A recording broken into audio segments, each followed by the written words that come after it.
கிறிஸ்துவுக்குள் பிரியமான சகோதர சகோதரிகளே, இயேசு கிறிஸ்துவின் இனிதான நாமத்தில் உங்கள் அனைவருக்கும் என் அன்பின் வாழ்த்துக்கள்.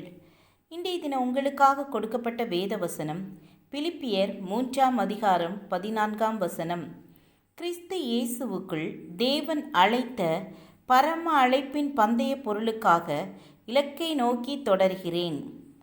ஒரு ஊரிலே வாழ்ந்து வந்த குடியானவன் தன் குடும்பத்தின் பிழைப்புக்காக தோட்டம் செய்து வந்தான். நிலத்தை பயன்படுத்துவதிலிருந்து அறுவடைகளை சந்தைப்படுத்தும் நாள் வரைக்கும் கடினமாக உழைத்து வந்தான். அதுவே அவனுடைய நோக்கமாக இருந்து வந்தது. ஒரு நாள் அவனுடைய உறவினர்களில் ஒருவன் அந்த குடியானவனை சந்தித்து பேசினான். அந்த உறவினர் பேசுகையில், அயலில் உள்ள பிறனுடைய தோட்டத்தை பார்த்தாயா?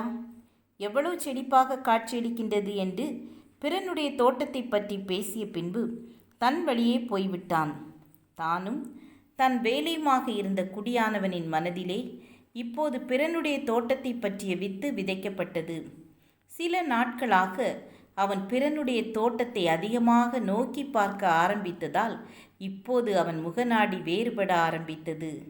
மனதிலே எரிச்சலின் ஆவி கிரியை செய்ய தொடங்குவதை உணர்ந்து கொண்ட அந்த குடியானவன், இதை இப்படியே விட்டால் விபரீதமாகிவிடும் என்று மறுநாள் காலையிலே அந்த பிறனுடைய வீட்டிற்கு சென்று அவனுடைய பிரயாசத்தை பாராட்டி தன்னுடைய தோட்டத்தை பராமரிப்பதற்கு தனக்கும் ஆலோசனைகளும் அறிவுரைகளும் தரும்படி கேட்டுக்கொண்டான்.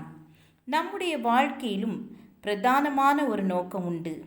நித்திய ஜீவனை பெற்றுக்கொள்வதே அந்த நோக்கமாகும். என் அருமை தெய்வ ஜனமே, பரம யாத்திரையின் வழியிலே மேலே நான் சொன்னது போல உறவினன் போன்ற வழிப்போக்கர்களை நாம் சந்திக்க நேரிடலாம். சில வேளைகளிலே வழிப்போக்கர்கள் நம்முடைய நோக்கத்தை திசை திருப்பும்படியாக காரியங்களை செய்யலாம் அல்லது நம்மிடம் கூறலாம். ஆனால் நாமோ நம்முடைய இலக்கிலிருந்து கண்களை எடுத்துக்கொள்ளாமல் பாதுகாக்க வேண்டும். கர்த்தருடைய சத்தத்திற்கு செவி கொடுக்க பழகிக்கொள்ளுங்கள். தீமையை உங்கள் சிந்தையில் விதைக்கின்ற மனிதர்களை குறித்து மிக மிக எச்சரிக்கையாயிருங்கள். அவர்களுடைய வழிகளுக்கு உங்களை உட்படுத்தாதிருங்கள். நல்ல ஆலோசனைகளை பற்றி கொள்ளுங்கள். ஆகாத நோக்கம் சிந்தைகளை உங்களை விட்டு அகற்றி விடுங்கள். மற்றவர்களுடைய செயற்பாடுகளினாலே உங்கள் மனசாட்சியை கெடுத்து கொள்ளாதீர்கள். கர்த்தர் உங்களுக்கு நியமித்த ஓட்டத்தில் பொறுமையோடே ஓடுங்கள். ஜெபம் செய்வோம்.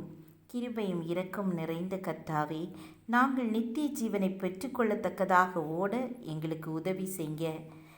எங்களுக்காக நீங்கள் நியமித்த ஓட்டத்தில் நாங்கள் பொறுமையோடு ஓட உதவி செய்யுங்க. எங்கள் ஒவ்வொருவரையும் பரிசுத்தப்படுத்துங்க. பரிசுத்த பாதையில் வழி நடத்துங்க. இயேசுவின் நாமத்தில் பிதாவே, ஆமேன் ஆமேன். God bless you.